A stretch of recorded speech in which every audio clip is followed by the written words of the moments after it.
enseñó un pasaje de Filipenses y hoy estaremos ahí en Filipenses otra vez, aunque más adelante en la misma carta. A lo mejor la mayoría de ustedes saben, pero antes que entrar a nuestro texto con para tener un mejor entendimiento del contexto de la carta, es importante de tener en la mente dónde estaba Pablo cuando él escribió a los filipenses. Pablo estaba escribiendo desde la cárcel a una iglesia amada, a una iglesia madurando en Cristo.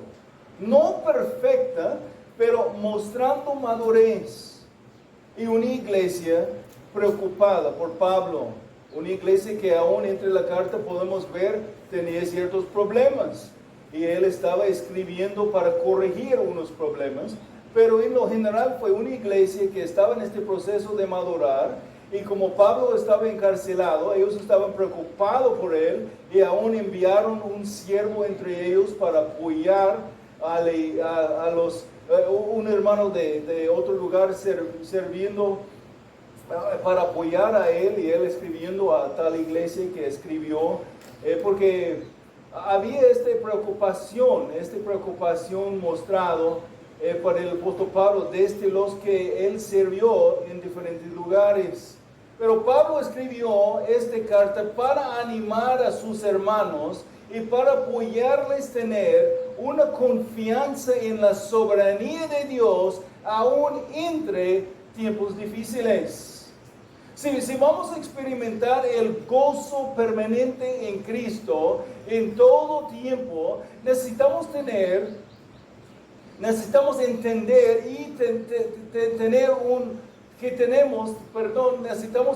que tenemos un Dios soberano quien ordena las cosas a pasar en nuestras vidas por nuestro último bien y para su mejor gloria.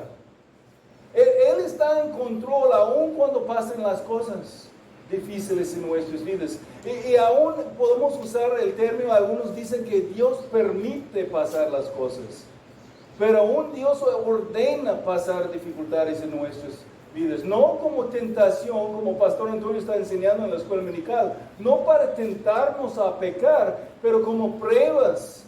Para que podamos nosotros experimentar cómo es Dios con nosotros. Para que nosotros podemos depender más en Él, agarrar más confianza en Él y experimentar la gracia bastante suficiente para nosotros, dado por Él para nosotros.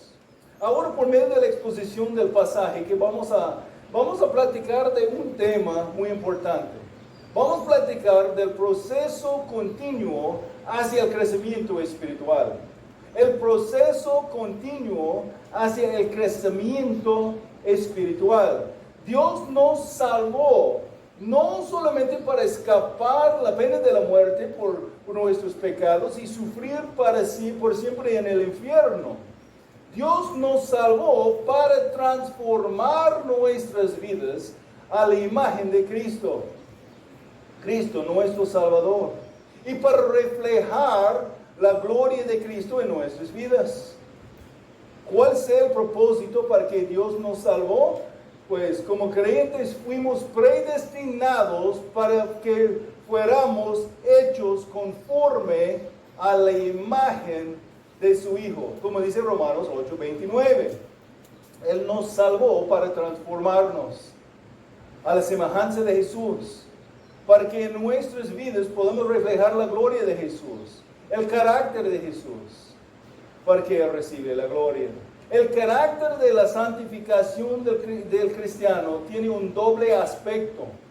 Hay un aspecto posicional, como somos en Cristo, en que la persona al confiar en el Señor como Salvador, al arrepentir de sus pecados, es santificada, es decir, separada para el servicio del Señor. Es justificado, recibe la justicia de Cristo imputado a su vida, pero en esta nueva posición la persona está santificada y por eso podemos decir que somos santos. Santos en el sentido bíblico. Los creyentes son santos, fueron separados son posicionalmente santificadas desde el momento de la salvación. Pero también hay otro aspecto en la santificación del cristiano, o sea, en el proceso de ser santificado, más transformado a la imagen de Cristo progresivamente. Somos posicionalmente santos y progresivamente siendo santificados más. Es en ese sentido que el apóstol Pablo, aún después, cuántos años en el ministerio, puede aclarar, enfatizando en una manera enfática, no es que ya lo haya alcanzado, Filipenses 3:12, no es que ya lo haya alcanzado o que ya haya llegado a ser perfecto, sino que sigo adelante, a fin de poder alcanzar aquello para lo cual también fui alcanzado por Cristo Jesús. Hermanos, yo mismo no considero, siguiendo el mismo pasaje, yo mismo no considero haberlo ya alcanzado, pero una cosa hago, olvidando lo que queda atrás, extendiéndome a lo que está delante, prosigo hacia la meta para obtener el premio del supremo llamamiento de Dios en Cristo Jesús. Así que todos los que somos perfectos tengamos esta misma actitud. Y si en algo tienen una actitud distinta, eso también se lo revelará Dios. Sin embargo, continuemos viviendo según la misma norma que hemos alcanzado.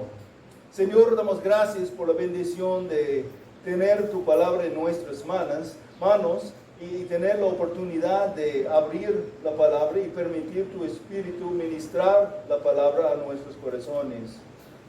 Pedimos ahora en la lectura de la palabra y la enseñanza de ella, que por medio de la predicación de tu siervo podemos entender mejor este proceso de la santificación, este proceso que el Espíritu de Dios está llevando a cabo en nuestras vidas día tras día mientras caminamos en obediencia a la palabra por fe, para tu gloria.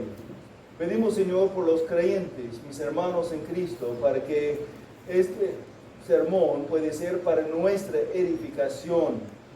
Y pido también por los que están aquí presentes, a lo mejor algunos que no han llegado al arrepentimiento verdadero y la fe genuina en Cristo Jesús. Pido para que ellos puedan entender cómo es que tú obras en nosotros. Pedimos que por medio de tu Espíritu, usando la palabra, ellos pueden tener ojos ahora abiertos a ver Jesús como es, revelado por la palabra, porque la fe viene por el oír y el oír por la palabra de Cristo. Que ellos pueden escuchar la palabra como es, la palabra de Dios, y recibir la transformación de la familia del diablo a la familia de Dios. La transformación de vivir en las tinieblas a vivir en la luz de nuestro Señor Jesucristo. Pedimos para que tú sigas usando nosotros, madurando nosotros, entre nuestro proceso de santificación para que reflejamos más brillantemente tu gloria, para edificar y animar unos a otros, para glorificar a tu nombre y también para ser un testimonio de tu gran poder a los a nuestro alrededor que todavía necesitan arrepentir de sus pecados y confiar en Cristo. Pedimos todo para tu gloria en el nombre de Jesucristo nuestro Salvador. Amén. Pues siguiendo sus palabras sobre la perfección futura del creyente, cuando el cristiano recibirá su cuerpo resucitado y glorificado en el arrebatamiento, o sea, el rapto de la iglesia, Pablo humildemente aclara que él mismo sea una obra de Dios. Él mismo es una obra de Dios todavía progresando hacia la meta.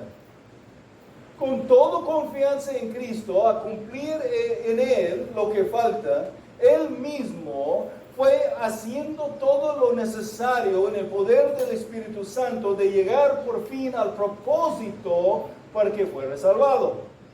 Y como Pablo tenía confianza en el Señor por su propia santificación, o sea, crecimiento espiritual, tal como por la obra de Dios en las vidas de los filipenses, podemos nosotros también tener la confianza en el Señor, quien nos transforma. Recuerden las palabras de Pablo en el primer capítulo 1, versículo 6. Él decía, estoy convencido precisamente de esto, que Dios, que comenzó en ustedes la buena obra, la perfeccionará hasta el día de Cristo Jesús. Como dice en Filipenses 3:12, no es que ya lo haya alcanzado o que ya haya llegado de ser perfecto, dice Pablo. El término griego en lo original, atrás de esta palabra perfecto aquí, está en voz pasiva y tiempo perfecto. Nada más para decir que la voz pasiva significa que es algo hecho por otra persona en Pablo, pues hecho por Dios el perfeccionador. Y el tiempo perfecto en el gramático griego significa que es algo que ha sido finalizado.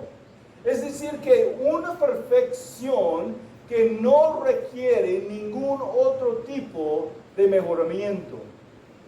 Entonces puede ser traducido más precisamente como ni que ya haya sido hecho perfecto. De esta manera el énfasis recae en la obra de Dios, en la obra de Dios pudiese haber hecho en la vida de Pablo, pero que él declara no haber sido realizado aún y que en realidad no será realizado hasta la resurrección. La tarea de Dios referente a Pablo todavía no se ha finalizado. La santificación es la obra de Dios, pero es también un proceso donde nosotros aplicamos la palabra en obediencia a Dios en el poder del Espíritu Santo por fe. Filipenses capítulo 2 y versículo 13 nos dice que fuimos llamados de ocuparnos en nuestra salvación. Y la palabra salvación aquí es en tiempo presente. Está hablando de nuestra santificación. Ocuparnos en nuestra salvación, o sea, santificación con temor y temblor, porque es Dios que obra en nosotros. Así que, hermanos míos, tal como siempre han obedecido, no solamente en mi presencia, sino mucho más en mi ausencia, ocúpense en su salvación con temor y temblor, porque Dios es quien obra en ustedes tanto el querer como el hacer para su buena intención o su buena voluntad. Filipenses 2, 12 y 13. Debemos ocuparnos, o sea, trabajar, porque es Dios quien trabaje en nosotros. Pablo usa esta expresión en diferentes maneras. Por ejemplo, en Colosenses 1, 28, 29, habla que Él está trabajando, usando esta palabra de trabajar hasta la fatiga, trabajando hasta ser agotado, pero en el poder o el empoderamiento dado por el Espíritu de Dios. Debemos ocuparnos, o sea, trabajar, porque es Dios quien trabaja en nosotros. Porque Dios es quien obra en ustedes, tanto el querer como el hacer. Ocupamos en el proceso de la santificación porque es la voluntad de Dios y es Dios que nos da ambos el deseo, tal como el poder, el deseo para hacerlo y el poder para hacerlo.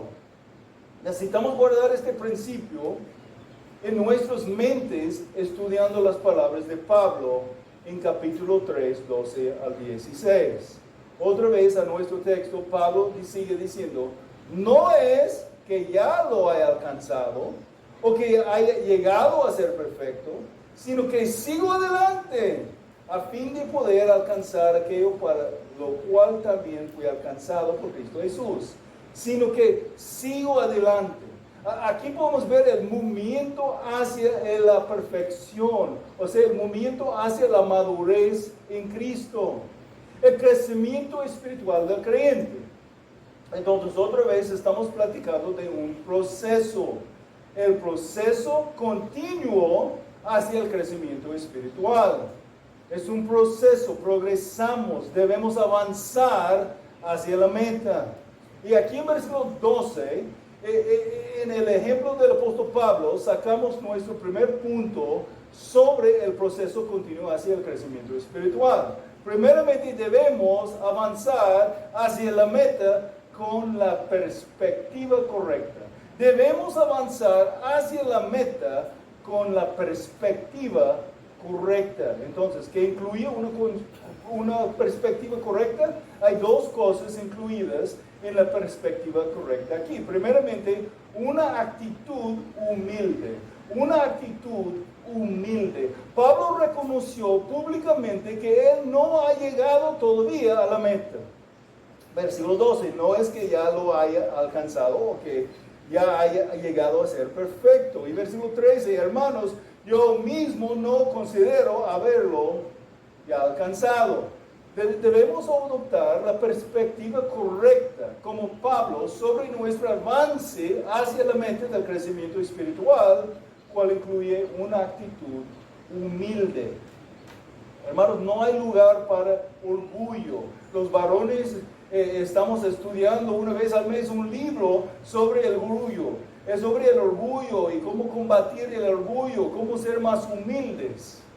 Y algo, pues, ¿por qué estamos estudiando lo mismo por meses y meses, este mismo libro? Porque somos orgullosos por la naturaleza, porque necesitamos ser humillados, porque tenemos que practicar la humildad en diferentes aspectos de nuestras vidas. No hay lugar para orgullo, no hay lugar para la autosuficiencia. Debemos depender en el poder de Dios y no en nosotros. ¿Por qué? Porque es Dios quien cumple la obra en nosotros.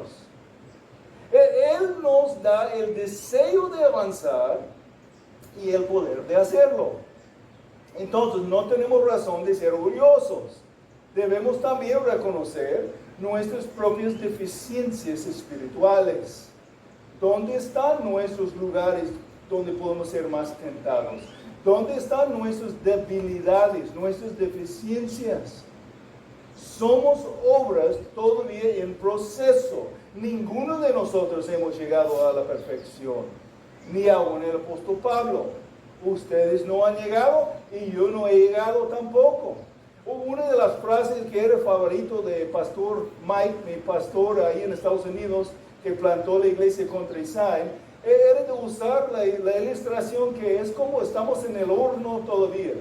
El horno es muy apropiado, ¿no? Sentimos que estamos en un horno día de hoy aquí en este lugar. Pero de estar en un horno como una comida que todavía está siendo cocido ahí, somos medio cocidos. No hemos llegado como vamos a ser. Y entonces en la iglesia no usamos la gente para cumplir programas, pero usamos programas y ministerios para cumplir la gente. Porque somos medio cocidos, estamos en este proceso de llegar a la perfección. Todo lo que hacemos en el ministerio es para apoyar el crecimiento de los creyentes. Porque todos estamos en un proceso continuo todavía de la santificación. Entonces, debemos avanzar hacia la meta con la perspectiva correcta, cual incluye también tener primeramente una actitud humilde. Entonces, ¿cómo puedes identificar el orgullo en su propia vida? Y especialmente en el proceso de la santificación. Una de las cosas es que vamos a comparar a nosotros con los demás. Pues, gracias a Dios, yo no estoy como fulano hermano. Gracias a Dios, yo soy mejor que otro hermano. Pero cuando comparamos al estándar de Cristo, podemos ver que ninguno de nosotros hemos llegado al estándar de Cristo, a este estándar de un varón como Él, como está presentado en Efesios 4. Estamos en este proceso. Otro es en la forma que estamos hablando sobre lo que estamos involucrados o lo que estamos haciendo. Si estamos hablando y siempre somos el héroe de nuestra historia, Siempre somos los que están haciendo lo mejor por otra persona. Cuidado. O el otro extremo de lo mismo, orgullo, es siempre somos la víctima. Siempre los demás están en contra de nosotros. Siempre estamos haciendo algo, pero los demás no están respondiendo a nosotros como pensamos que deben responder. O como deben responder. Pero no estamos levantando nosotros como héroe ni víctima en nuestras pláticas sobre lo que estamos haciendo por el Señor. Tenemos una actitud humilde. Pero hay otra cosa incluida en la perspectiva correcta sobre nuestro progreso hacia la meta. No solamente una actitud correcta, sino también una ambición unidireccional. Una ambición unidireccional. ¿De qué hablo con una ambición unidireccional? Pues escogí la palabra unidireccional porque es muy precisa. Nuestra ambición, lo que nos motiva, nos impulsa, nos empuje.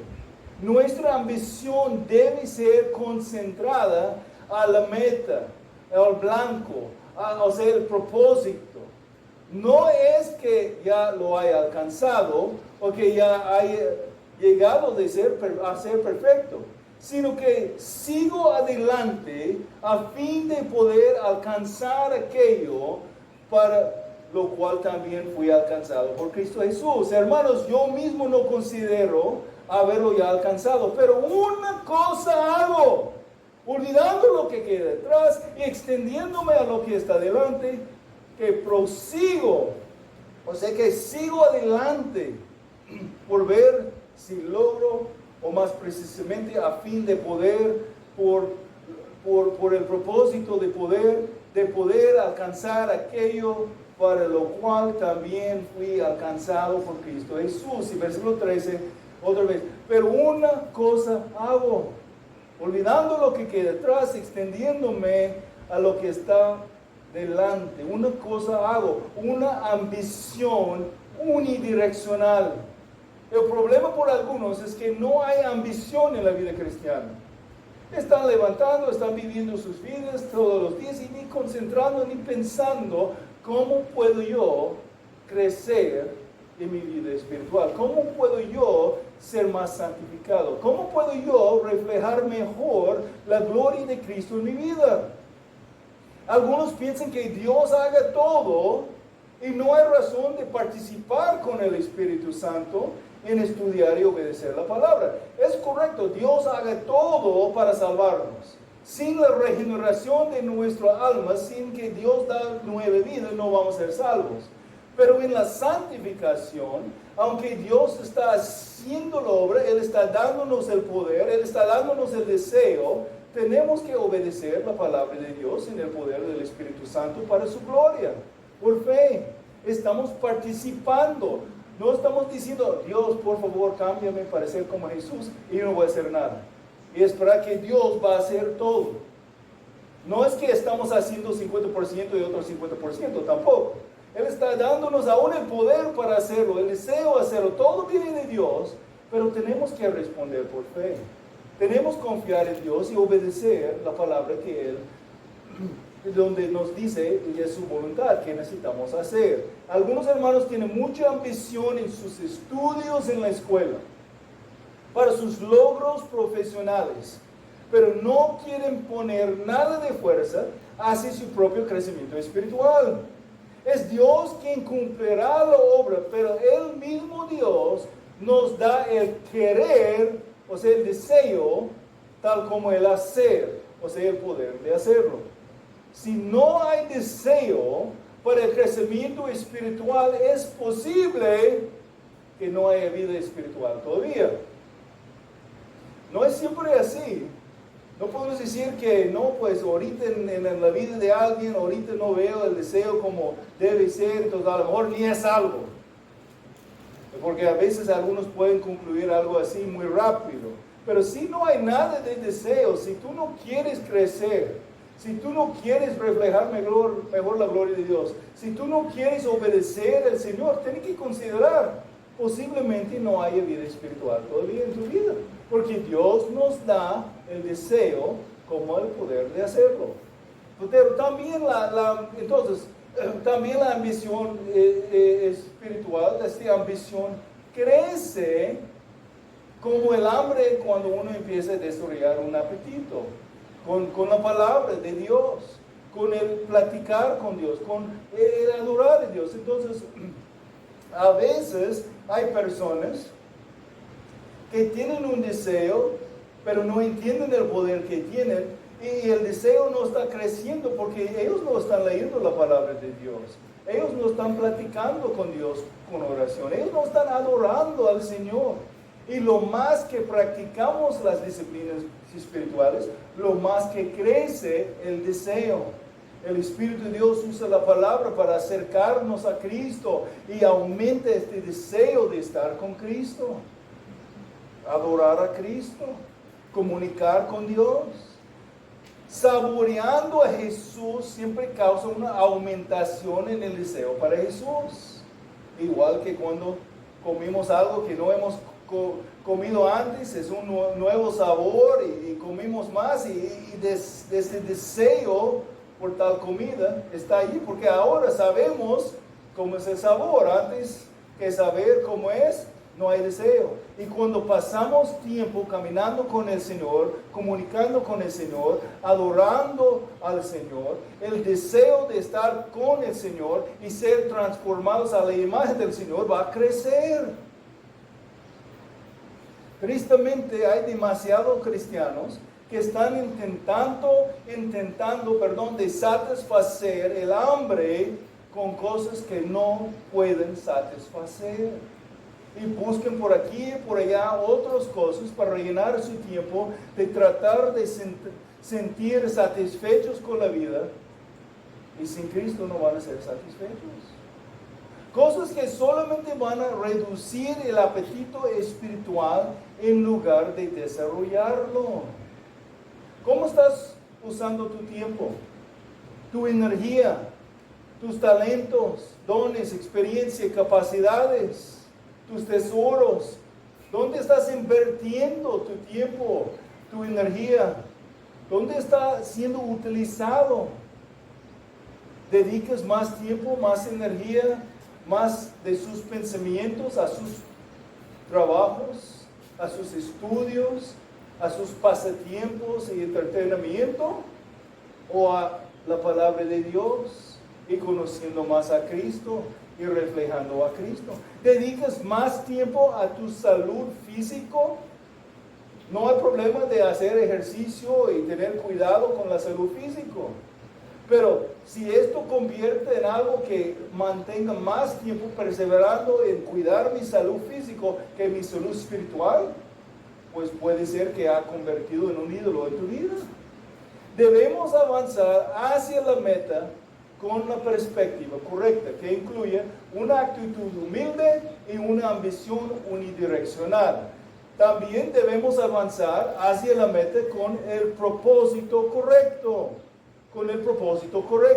Versículo 12. A fin de poder alcanzar aquello para lo cual también fui alcanzado por Cristo Jesús.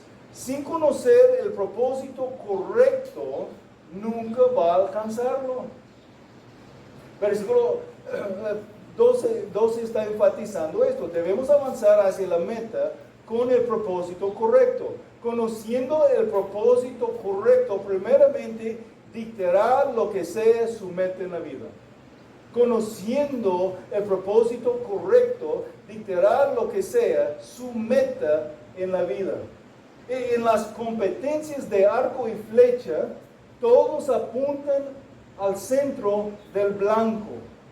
Al centro del blanco se la mete, entonces apuntan ahí. No están apuntando ahí en el aire y en otros lugares. Están apuntando la flecha directamente al blanco, porque quieren que la flecha llegue allí.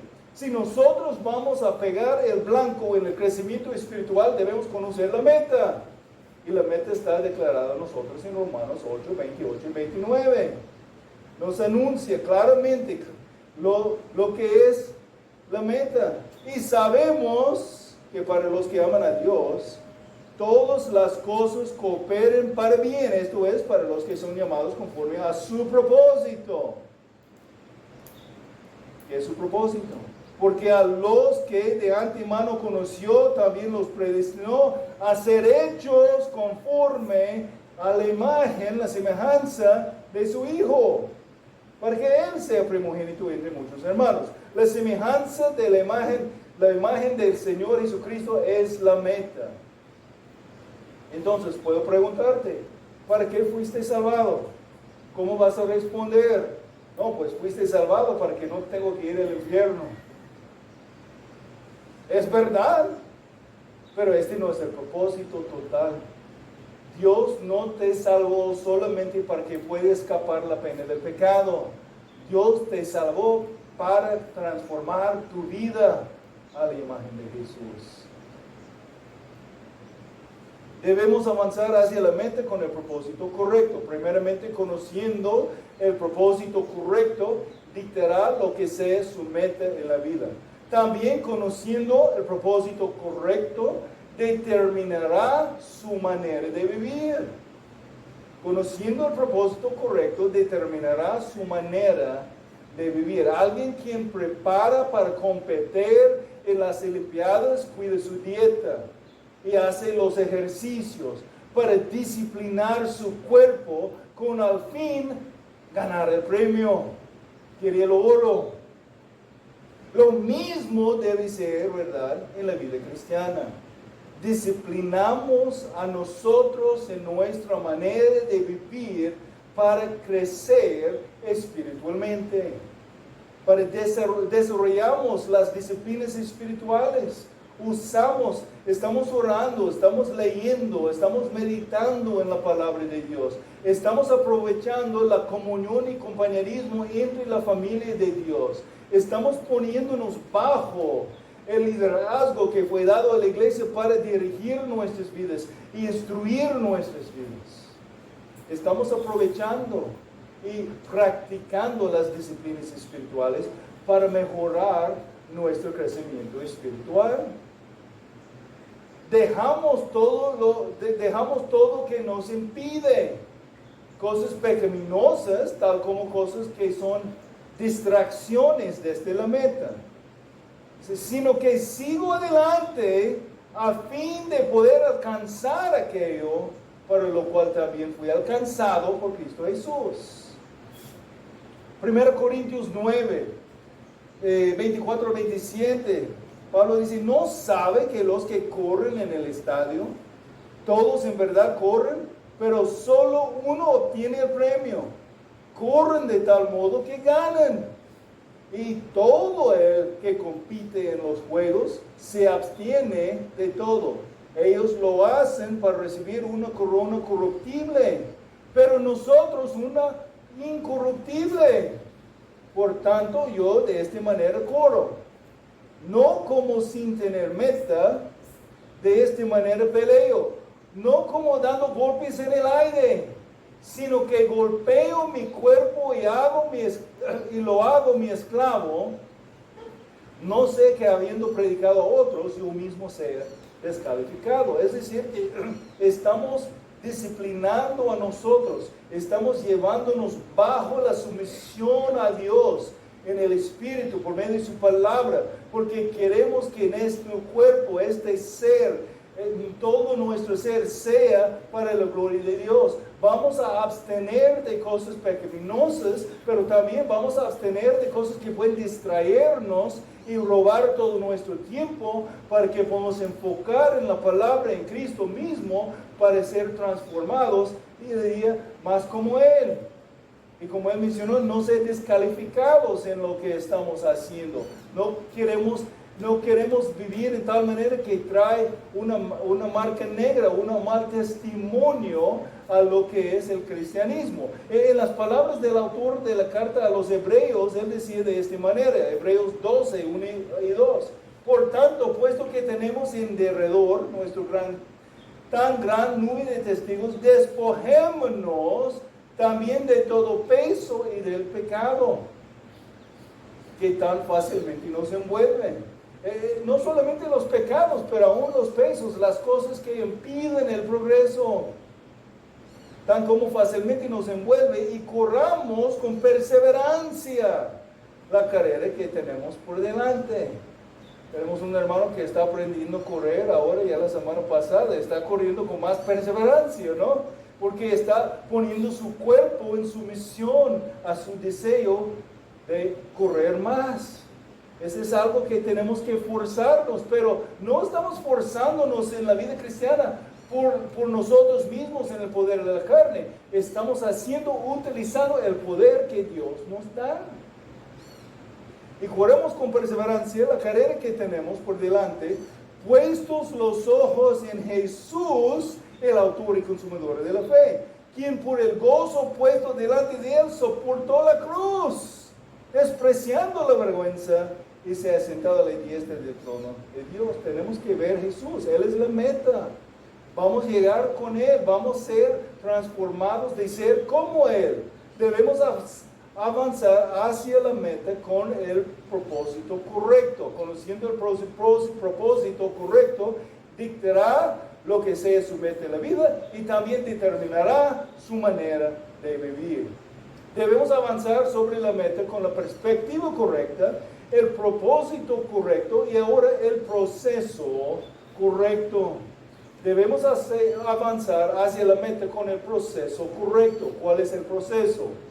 Primeramente, olvidando ciertamente lo que queda por detrás. Olvidando ciertamente lo que queda por detrás. Olvidando involucra una decisión de no recordar.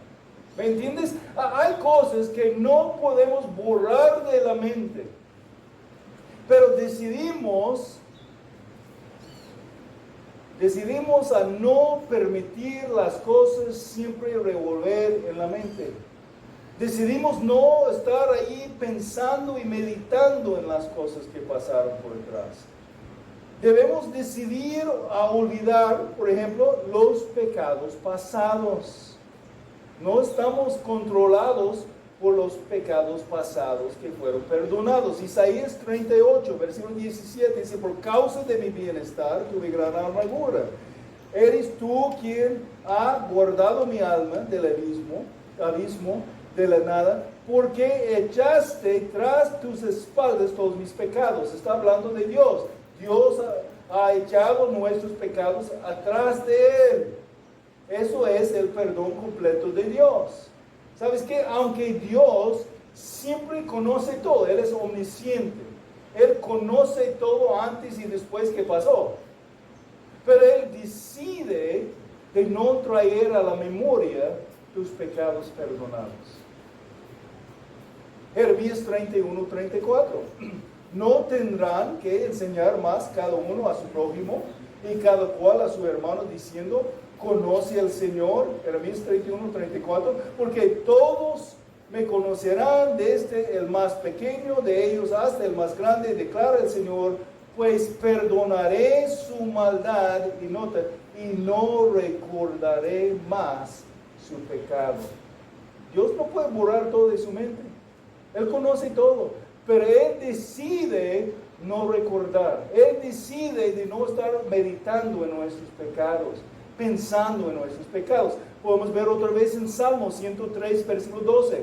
Cómo está de lejos el oriente del occidente, así alejó de nosotros nuestras transgresiones. Tan lejos que puede ser, nunca de tocar otra vez. Tan maravilloso sea la gracia de Dios. ¿Y tú? ¿Qué estás haciendo con las ofensas de otras personas contra ti? Dices que, no, yo he perdonado, pero después los años otra vez pensando, sí, pero recuerdo cómo la hermana, sí, pero recuerdo cómo el hermano hizo esto. No, pero ellos no, a lo mejor ellos no están haciendo, no deben tener una relación conmigo porque todavía no pidieron perdón hasta lo suficiente que pienso que deben pedir. Y guardando este pecado. Dice que has perdonado, pero tú estás permitiendo este pecado revolver una que otra vez en su mente. Concentrando, meditando en el pecado que dices que fue perdonado. Ahí en el matrimonio, todo está arreglado, todo perdonado y pasa un tiempo y luego, no, pero tú siempre no, es que tú nunca, y empieza de sacar de la profundidad del mar los pecados de otra persona que supuestamente fueron perdonados. Tenemos que decidir a no recordar pecados pasados. Miqueas 7, 18, 19, ¿qué Dios hay como tú que perdona la iniquidad y pasa por alto la rebeldía del remanente de su heredad? No persistirá en su ira para siempre, porque se complace en la misericordia, volverá a compadecerse de nosotros, eliminará, o sea, pisoteará nuestras iniquidades. Sí, arrojarás a las profundidades del mar todos nuestros pecados. Y debemos perdonar de la misma manera. Y después que perdonar y echar los pecados pasados ahí en la profundidad del mar, no debemos sacar la caña para ir y pescarlos. Déjenlos así. Si Dios decide a olvidar nuestros pecados perdonados, debemos hacer lo mismo. Necesitamos confesarlos y arrepentirnos de los pecados. Juan 1:9, si confesamos nuestros pecados, Él es fiel y justo para perdonarnos los pecados y para limpiarnos de toda maldad. Inicialmente con el arrepentimiento para entrar a la familia de Dios, arrepentimos de nuestros pecados, confiamos en Cristo, pero aún el arrepentimiento es un estilo de vida entre nuestro caminar con Dios, porque pecamos y necesitamos arrepentir. Y aunque nuestra relación con Dios es seguro, porque nuestros pecados pasados, presentes y futuros, todos fueron perdonados, la dulce comunión y compañerismo que experimentamos en la relación puede ser afectado por nuestros pecados. Necesitamos confesar los pecados y reconocer que Dios siempre va a perdonar nuestros pecados confesados, olvidando ciertamente lo que queda por detrás. No tomaremos tiempo para amplificar el punto, pero también podemos decir que necesitamos olvidar los dolores pasados, no solamente los pecados pasados, pero los dolores pasados. Muchos hermanos no quieren perdonar a otros que causaron dolores antes. Sintieron algo pesado emocionalmente, un dolor pesado por el pecado de otro. O no fue el pecado de otro, a lo mejor fue un dolor terrible que sintieron por otras cosas que pasaron en la vida. Cosas que pasaron entre sus familiares. A lo mejor perdieron un familiar a la muerte o otras cosas. Un dolor fuerte. Y permiten los dolores pasados controlar sus vidas presentes. Tenemos que entregar los dolores a Dios. Dios permite, aún ordena que experimentamos dolores porque es parte de la manera que aprendemos a depender en su gracia. Pero muchos no pueden avanzar hacia la mente del crecimiento espiritual porque todavía están llevando sus dolores ahí y son pesados y no quieren entregar al Señor. También debemos olvidar los fracasos pasados. Debemos olvidar los fracasos pasados. Algunos no avanzan por el temor de fallar o fracasar otra vez. 2 Corintios 5:17, de modo que si alguno está en Cristo, nueva criatura, nueva creación es. Las cosas viejas pasaron, ahora han sido hechas nuevas. Aún debemos olvidar en algún sentido nuestros logros pasados y victorias pasadas.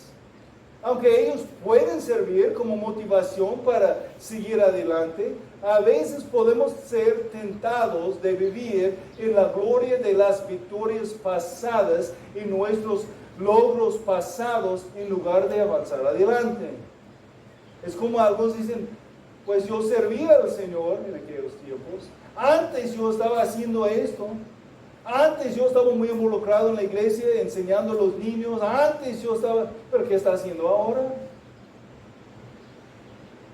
Olvidando ciertamente lo que queda por detrás y extendiéndome a lo que está delante, prosigo hacia la meta, extendiéndose, de forzar con presión, conjunto con prosigo. Aquí nos da la metáfora de un corredor extendiéndose hacia adelante para ganar. Puede ver en la competencia, ahí están ya acercando la meta y uno, ahí está el listón y aún extendiendo para ser el primero para tocar y ganar el premio.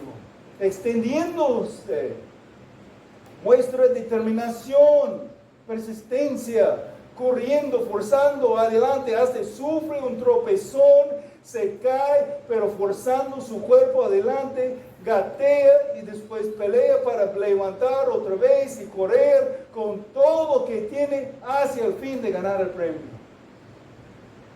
Y el premio sea el supremo llamamiento de Dios en Cristo Jesús. Pablo no pone el énfasis en el premio, sino en el lugar donde el premio será recibido.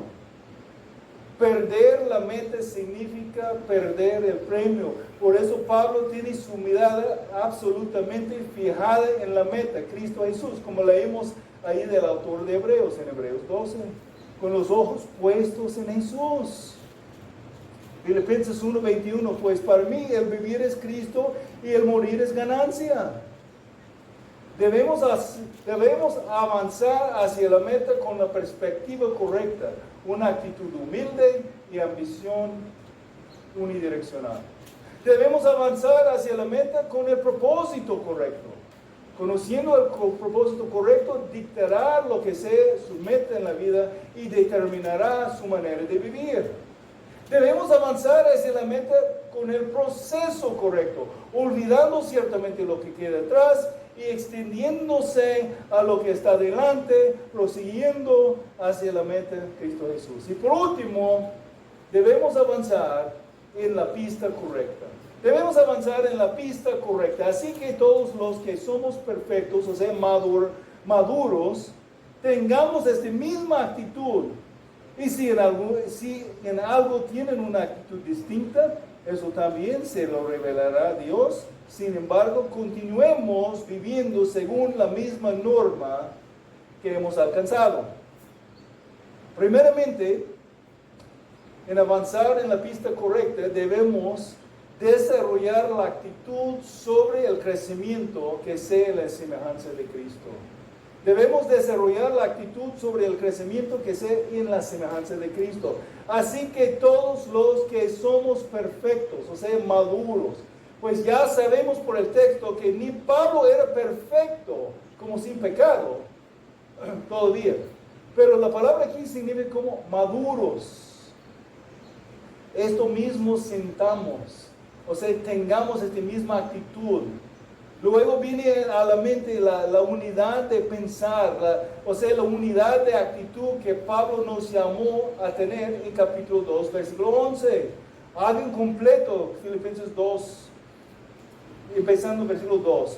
Hagan completo mi gozo siendo de mismo sentir, conservando el mismo amor, unidos en espíritu, dedicados a un mismo propósito.